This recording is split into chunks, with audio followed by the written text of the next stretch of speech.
Hi கோட்லாகில் Linux comments பார்க்க போகிறோம். Top 50 comments, கிட்டத்தட்ட அதில் 60 கமெண்ட்ஸ் இருக்குது இந்த ஹேண்ட்புக்கில்.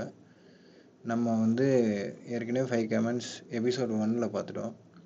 இப்போ இன்றைக்கி மேக் டிர், ரிமூவ் டிர், எம்வி, சிபி, ஓப்பன் இந்த 5 கமெண்ட் பார்க்க போகிறோம். மேக் டிர் அப்படிங்கிறது என்னென்னா, நம்ம ஒரு ஃபோல்டர் க்ரியேட் பண்ணலாம் அந்த கமெண்ட்ஸை வச்சு. அதுக்கு பேர் டைரக்டரின்னு சொல்லுவாங்க. இங்கே லினக்ஸ் கமாண்டை நம்ம லினக்ஸ் இருக்கிற கர்னல் இருக்கிற ஓஎஸில் தான் செய்ய முடியும். நான் முதல்ல சொல்ல மறந்துட்டேன். உபுண்டுவில் WSL, அதாவது உபுண்டு WSL பயன்படுத்துகிறேன். விண்டோஸில் நான் யூஸ் பண்ணுறது விண்டோஸ். WSL பயன்படுத்தி அந்த கமெண்ட்ஸ் எல்லாம் செய்ய போகிறேன். இப்போ பார்த்தீங்கன்னா mkdir ஃப்ரூட்ஸ் அப்படின்னு சொல்லி ஒரு ஃபோல்டரு க்ரியேட் பண்ணுறேன். இப்போ எல்எஸ் நம்ம கமாண்டை கொடுத்து நம்மளோட கரண்ட் டைரக்டரியில் என்னென்ன ஃபோல்டர்ஸ் இருக்குன்னு பார்க்கலாம். ஃப்ரூட்ஸ் www 3 இருக்குது. So wait a minute. இது நான் ஃப்ளேவியா காப்பீஸ் அப்படிங்கிற சைட்லேருந்து தான் நான் எடுத்திருக்கேன். நீங்கள் என்ன செக் பண்ணிக்கலாம். இப்போ மல்டிபிள் கமெண்ட்ஸ் mkdir வச்சு மல்டிபிள் கமெண்ட்ஸ் எப்படி மல்டிபிள் ஃபோல்டர்ஸ் ஒரே நேரத்தில் க்ரியேட் பண்ணுறது எப்படின்னா, இப்போ பாருங்கள், டாக் ஸ்பேஸ் கார்ஸ் அப்படின்னு கொடுத்தோன்னு வச்சுக்கோங்க. இப்போ செக் பண்ணி பார்ப்போம். எல்எஸ் கொடுத்து மல்டிபிள் டைரக்டரிஸ் ஓப்பன் ஆயிடுச்சு. You can also create multiple nested folders by adding P option. இப்போ என்னென்னா, ஃபோல்டருக்குள்ளே ஒரு ஃபோல்டர், அதாவது நெஸ்டட் ஃபோல்டர் க்ரியேட் பண்ணலான்னு சொல்கிறாங்க. எப்படின்னா mkdir -p அப்படின்னு கொடுத்துட்டு இப்போ ஃப்ரூட்ஸ்க்கு உள்ள ஆப்பிள்ஸ் அப்படின்னு ஒரு ஃபோல்டர் க்ரியேட் பண்ணும். இப்போ எல்எஸ், அதாவது சேஞ்ச் டைரக்டரின்னு ஒரு கமெண்ட் இருக்குது, சிடி. அதை கொடுத்தா நம்ம ஃபோல்டருக்குள்ளே போக முடியும். சிடி ஃப்ரூட்ஸ் அப்படின்னு சொல்லி கொடுத்து உள்ளே போவோம். இப்போ அதில் எல்எஸ் கொடுத்தோன்னா ஆப்பிள்ஸ் இருக்கு பாருங்க. இப்போ நெக்ஸ்ட்டு கமாண்ட் என்ன பண்ண போகிறோன்னா, நெக்ஸ்ட்டு ரிமூவ் டைரக்டரி, அதாவது ஒரு ஃபோல்டரை டெலீட் பண்ணுறதுக்கு உண்டான ஆப்ஷன். rmdir அப்படி கொடுத்துட்டு ஆப்பிள்ஸ் அப்படின்னு கொடுத்தோன்னா, இப்போ எல்எஸ் கமாண்ட் கொடுத்து செக் பண்ணிங்கன்னா ஆப்பிள்ஸ் இருக்காது. Cd dot change directory one step மேலே போனோன்னா இந்த டாட் பயன்படுத்தணும். எல்எஸ் அப்படிங்கிறப்ப இப்போ நம்ம ஹோம் டைரக்டரி கிட்ட வந்துட்டோம். இப்போ நம்ம அடுத்து என்ன பண்ண போகிறோம்னா,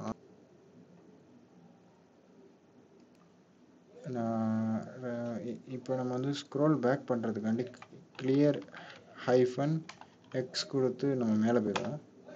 இப்போ மல்டிபிள் டைரக்டரிஸை ஒரே நேரத்தில் மல்டிபிள் ஃபோல்டர்ஸை ஒரே நேரத்தில் எப்படி டெலீட் பண்ணுறதா, remove directory docs space cars அப்படின்னு கொடுத்தோன்னா இப்போ அதெல்லாம் டெலீட் ஆகிருக்கும்.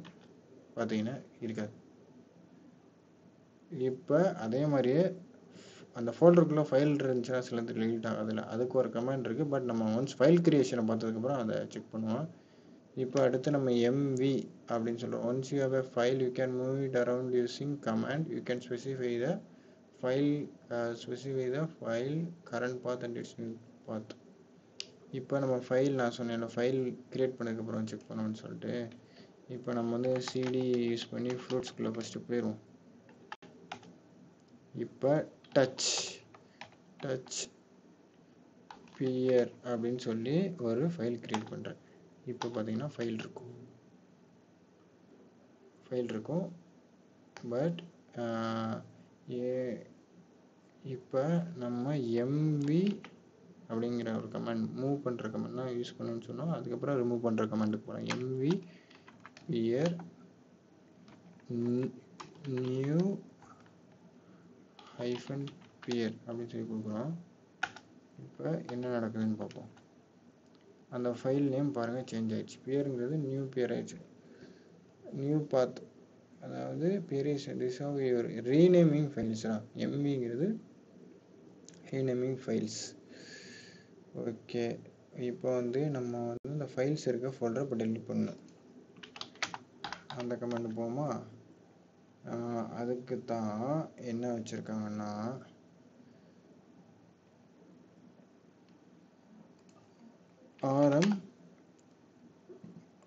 rm-rf remove file fruits இப்போ கொடுத்தோன்னு வச்சுக்கோங்க, எல்லாமே டெலிட் ஆகிடும்.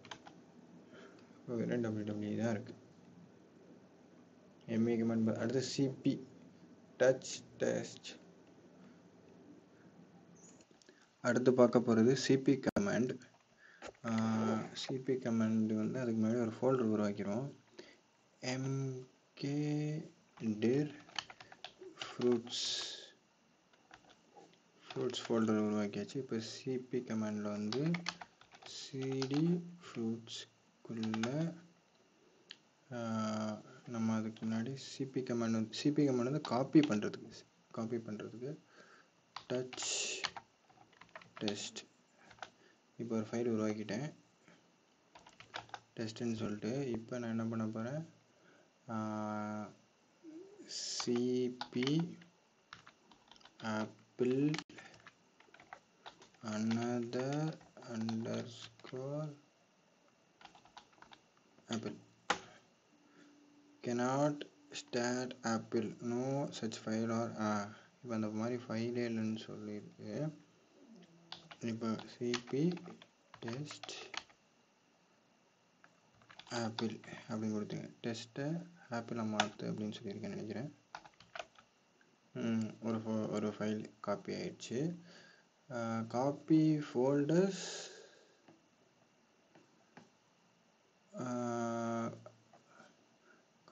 ஃபோல்டர்ஸ் வந்து என்ன பண்ணலான்னா cp -r. இப்போ இதுக்குள்ளே ஒரு ஃபோல்டர் இருக்கும், mkdir டாக்ஸ் அப்படின்னு ஒரு ஃபோல்டர் உருவாக்குறேன். டாக்ஸுங்கிறது ஃபோல்டர் ப்ளூ கலரில் தெரியுது. நம்ம திருப்பியும் கிளியர் எஸ்டர்டே லாஸ்ட் எபிசோடில் பார்த்தா -x ஸ்க்ரோல் பேக் பண்ணுறதுக்காண்டி. ஓகே, இப்போ நம்ம cp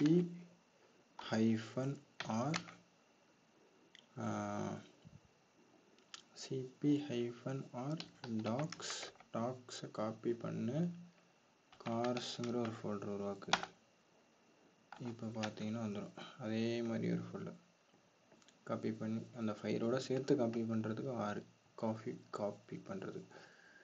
அடுத்தது ஓப்பன் கமாண்ட் வந்து நம்ம இப்போ ஒரு ஃபோல்டரை யூஸ் பண்ணுறதுக்கு ஓப்பன் பண்ணலாம், ஃபைலை ஓப்பன் பண்ணுறதுக்கும் யூஸ் பண்ணலாம். ஓப்பன் கார்ஸ் அப்படி கொடுக்கணும்னு வச்சுக்கேன்.